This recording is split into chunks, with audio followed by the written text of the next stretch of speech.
Praise the lord. ప్రభువైన యేసు నామములో అందరికీ వందనములు. యేసయ్య మాటను ఈ కార్యక్రమాన్ని వీక్షించడానికి ప్రేమతో నేను మిమ్మల్ని ఆహ్వానిస్తున్నాను. ఈ దినము యోహాను సువార్త 13వ అధ్యాయం 31వ వచనము నుండి 38వ వచనాల వరకు ధ్యానించుకుందాం. వాడు వెళ్ళిన తర్వాత యేసు ఇట్లా నేను, ఇప్పుడు మనుష్య కుమారుడు మహిమపరచబడి ఉన్నాడు, దేవుడును ఆయన యందు మహిమపరచబడి ఉన్నాడు. దేవుడు ఆయన యందు మహిమపరచబడిన ఎడల దేవుడు తన యందు ఆయనను మహిమపరచును, వెంటనే ఆయనను మహిమపరచును. పిల్లలారా, ఇక కొంతకాలము నేను మీతో కూడా ఉందును, మీరు నన్ను వెదుకుదురు. నేనెక్కడికి వెళ్ళుదునో అక్కడికి మీరు రాలేరని నేను యూదులతో చెప్పిన ప్రకారము ఇప్పుడు మీతో చెప్పుచున్నాను. మీరు ఒకరినొకరు ప్రేమింపవలెనని మీకు క్రొత్త ఆజ్ఞ ఇచ్చుచున్నాను. నేను మిమ్మల్ని ప్రేమించినట్టే మీరును ఒకరినొకరు ప్రేమింపవలెను. మీరు ఒకని ఎడల ఒకడు ప్రేమగలవారైన ఎడల దీన్ని బట్టి మీరు నా శిష్యులని అందరూ తెలుసుకొందురు. సీమోను పేతురు, ప్రభువా, నీవు ఎక్కడికి వెళ్ళుచున్నావని ఆయనను అడుగగా, యేసు, నేను వెళ్ళుచున్న చోటికి నీవిప్పుడు నా వెంట రాలేవు గాని తర్వాత వచ్చేదవని అతనితో చెప్పెను. అందుకు పేతురు, ప్రభువా, నేనెందుకు ఇప్పుడు నీ వెంట రాలేను? నీ కొరకు నా ప్రాణం పెట్టుదునని ఆయనతో చెప్పగా, యేసు, నా కొరకు నీ ప్రాణము పెట్టుదువా? ఆయనను ఎరుగనని నీవు ముమ్మారు చెప్పక ముందు కోడి కూయదని నీతో నిశ్చయముగా చెప్పుచున్నాను నేను. ప్రియమైన దేవుని యొక్క బిడలారా, ఈరోజు యేసు ప్రభువారు ఓ చాలా చక్కని విషయాన్ని బయలుపరుస్తూ ఉన్నారు. మన శోధన శ్రమలలో, మన కష్టములో కూడా దేవునికి మహిమ కలుగుతుంది. కొన్నిసార్లు ఊహించని రీతిగా అనేకమైనటువంటి విపత్తులు మనకు ఆవరించినప్పుడు, మరణాంతకరమైన పరిస్థితులు మనకు ఆవరించినప్పుడు గమనించాలి, నిశ్చయంగా దేవుడు మన ద్వారా మహిమపరచుకొనుచున్నాడు. ఇస్కరియోతు యూదా ఎవరైతే కుట్ర పన్నుతున్నాడో వాడు ఆ గుంపు నుంచి వెళ్ళిపోయిన తర్వాత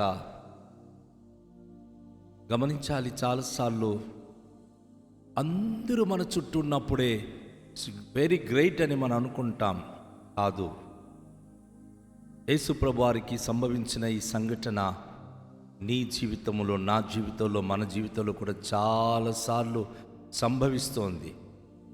మనకు విరుద్ధంగా ఉన్నవారు, మన విరుద్ధంగా మాట్లాడుతున్నవారు, మనకు కీడు కలగాలని కోరుకుంటున్నవారు మనలో నుండి బయటికి వెళ్ళిన తర్వాత ప్రభు అయిన యేసు అంటున్నారు, మనుష్య కుమారుడు మహిమపరచబడి ఉన్నాడు. నీ విరోధులు నీ దగ్గర నుంచి వెళ్ళిపోయిన తర్వాతే నీ మీదికి మహిమ దిగి వస్తుంది. నీ దగ్గర నుంచి విరుద్ధంగా వెళ్ళిపోయిన వారు నువ్వు ఎలా దీవించబడతావో చూస్తానంటారు, నువ్వు ఎలా నిలబడతావో చూస్తానంటారు. నీ అంతు చూస్తామని వారు నీ యొక్క అంతం గురించి ఆలోచిస్తూ ఉంటే ప్రభు అంటున్నాడు, ఇప్పుడు మనుష్య కుమారుడు మహిమపరచబడి ఉన్నాడు, దేవుడు ఆయనందు మహిమపరచబడి ఉన్నాడు. దేవుడు కూడా తన మహిమ కొరకు ఏ బిడ్డలైతే జీవిస్తున్నారో, నిలబడుతున్నారో, వారి యొక్క జీవితంలో సంభవిస్తున్న ప్రతి విషయం ద్వారా ఆయన నామానికి మహిమ కలుగుతుంది. నా దేవుని బిడ్డలారా, దేవుడు ఆయన యందు మహిమపరచబడిన ఎడల దేవుడు తన యందు ఆయనను మహిమపరచును, వెంటనే ఆయనను మహిమపరచును. ఈ మహిమపరచబడ్డం అనే మాట తరచుగా ఈరోజు ఎందుకు వస్తుందో తెలుసండి.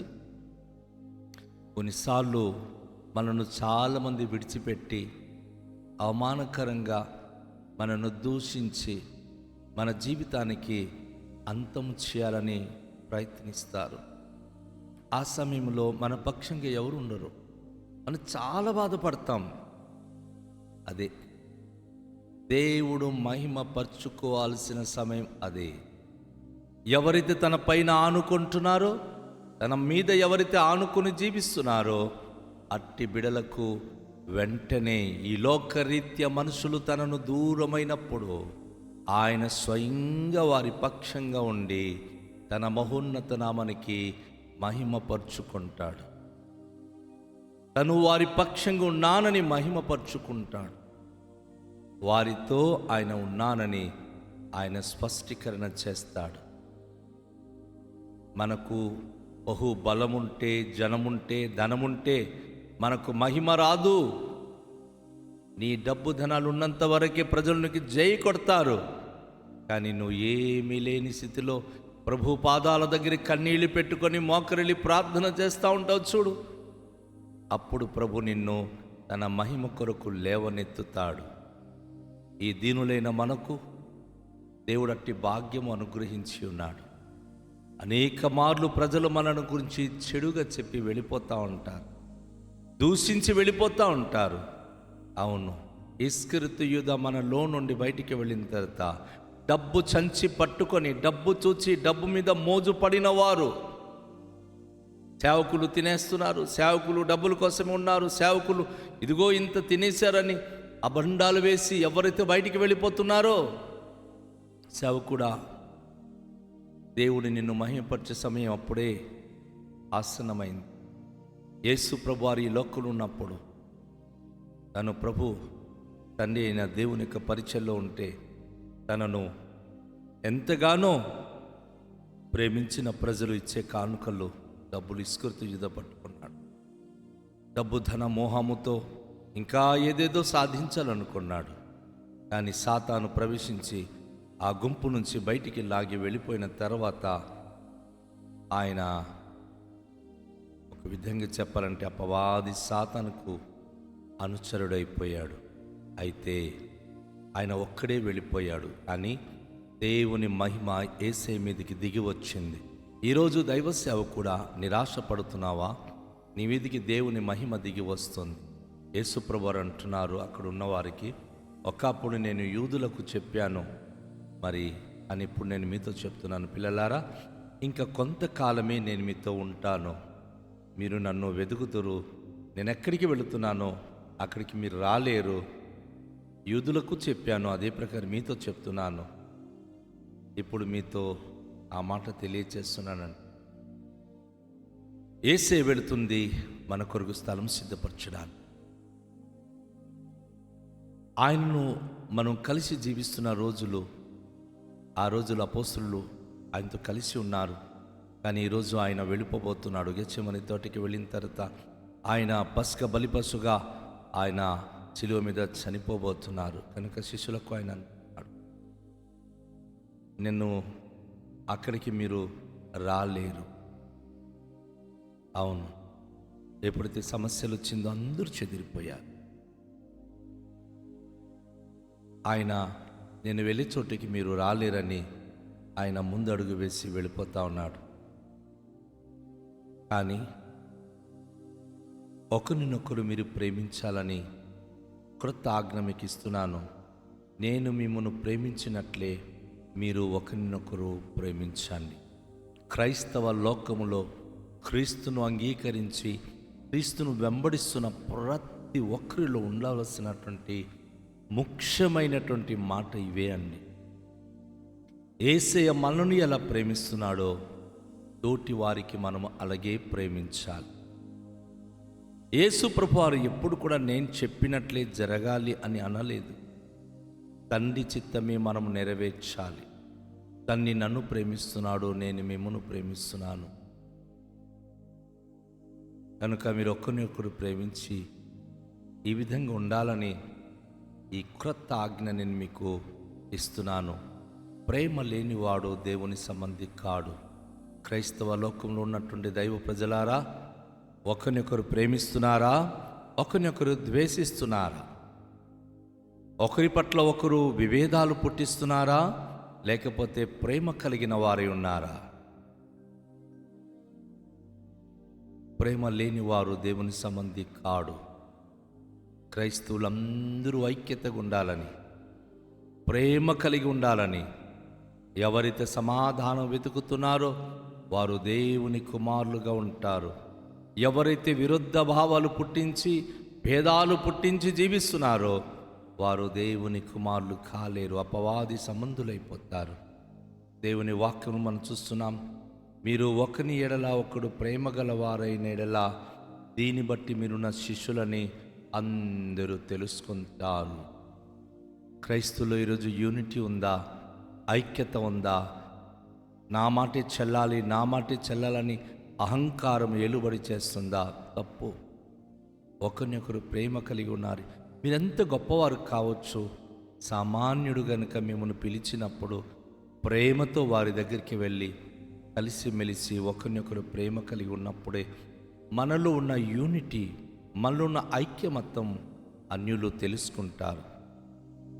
ఐక్యతకు భేదము కలిగించే ఏ వ్యక్తి కూడా దైవ సంబంధులు కానేరరు. యూనిటీగా ఉండేటటువంటి ఆ యూనిటీని చెడగొట్టే వ్యక్తులు ఎవరు కూడా దైవికమైన బిడ్డలుగా ఉండలేరు. సీమోను పేతురు అంటున్నాడు, ప్రభువా నువ్వెక్కడికి వెళ్ళుచున్నావు అని ఆయనను అడుగా యేసు ప్రభు అంటున్నాడు, నేను వెళ్ళి చోటికి నువ్వు ఇప్పుడు రాలేవు నా వెంట, కానీ తర్వాత నువ్వు వస్తావని ఆయనకి చెప్పినప్పుడు ఆయన అంటున్నాడు, ప్రభువా నేను ఎందుకు ఇప్పుడు నీ వెంట రాలేను? నీ కొరకు నా ప్రాణము పెట్టుటకు కూడా నేను సిద్ధంగా ఉన్నానని చెప్పి తనకున్నటువంటి ఆ త్యాగం గురించి ఆయన తెలియజేసినప్పుడు యేసు ప్రభు అంటున్నారు, యేసు నా కొరకు నీ ప్రాణము పెట్టుదువా? నువ్వు నా కోసం ప్రాణం పెట్టినంత సమర్పణ కలిగి ఉన్నావా? ఆయన ఎవరో ఆయనను ఎరుగనని నీవు ముమ్మారు చెప్పకముందు కోడి కూయదని నీతో చెప్పుచున్నాను. అయ్యా నువ్వు నాతో చచ్చిపోతానంటావు, నా గురించి ఎంత ప్రాణం పెట్టినట్లు మాట్లాడుతున్నావు, కానీ అసలు ఆయన ఎవరో నాకు తెలియదు అని చెప్పే రోజులున్నాయి. నువ్వు ఈ దినము ముమ్మారు నువ్వు అది చెప్పే వరకు కోడి కూయదని. ఈరోజు క్రైస్తవ లోకంలో ఉన్న నా ప్రియ సోదరి, నా ప్రియ సహోదరుడా, నీ యొక్క దైవజనుడు, నీ యొక్క స్నేహితుడు, నీ యొక్క సహోదరుడు ఆయనను ఎరగవా? కానీ చాలామంది ఆయన ఎవరో నాకు తెలియదు, వాళ్ళు ఏం చేస్తున్నారో మాకు తెలియదు అని చెప్పే భయంకరంగా మరి మాట్లాడుతున్నటువంటి రోజుల్లో ఉన్నాం. అయితే మనం ప్రభువును ఎరిగి జీవిద్దాం. లోకంలో ఎవరు మనను విడిచిపెడుతున్నా, లోకంలో ఎవరు మనను అసహించుకుంటున్నా, ప్రభువుకు మనం హత్తుకొని ఆయన వారమై జీవించడానికి సిద్ధపడదాం. రండి, తలలుంచుకొని ప్రార్థన చేద్దాం. మికిలి దయగల తండ్రి, మీకు వందనాలు.